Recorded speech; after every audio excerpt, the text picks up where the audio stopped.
ಮಾಡ್ತಾ ಇದ್ದೀನಿ ತಡೆ.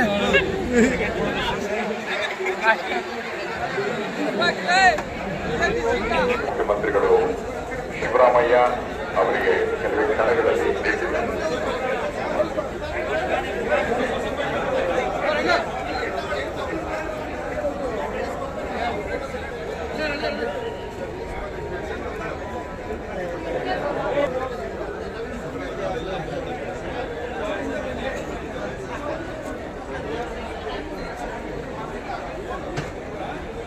ನಾಯಕರು, ನಮ್ಮ ಜಿಲ್ಲೆಯ ಉಸ್ತುವಾರಿ ಸಚಿವರು ಆಗಿರ್ತಕ್ಕಂಥ ಸನ್ಮಾನ್ಯ ಡಾಕ್ಟರ್ ಜಿ ಪರಮೇಶ್ವರ್ ಅವರೇ, ಇನ್ನೋರ್ವ ಸಚಿವರು ಆತ್ಮೀಯವಾದ ಸನ್ಮಾನ್ಯ ಬೈರತಿ ಸುರೇಶ್ ಅವರೇ, ಹಿರಿಯರಾಗಿರ್ತಕ್ಕಂಥ ಸನ್ಮಾನ್ಯ ಟಿ ವಿ ಜಯಚಂದ್ರವರೇ, ಇನ್ನೋರ್ವ ಆತ್ಮೀಯರಾಗಿರ್ತಕ್ಕಂಥ ಸನ್ಮಾನ್ಯ ಎಸ್ ಆರ್ ಶ್ರೀನಿವಾಸ್ ಅವರೇ, ಹಾಗೆ ಸನ್ಮಾನ್ಯ ಶ್ರೀ ಜಿ ಸುರೇಶ್ ಬಾಬು ಅವರೇ, ಸುರೇಶ್ ಗೌಡ ಅವರೇ, ಹಾಗೂ ಇಲ್ಲಿಯ ಸ್ಥಳೀಯ ರಾಜೇಂದ್ರ ಅವರೇ, ಶ್ರೀನಿವಾಸ್ ಅವರೇ,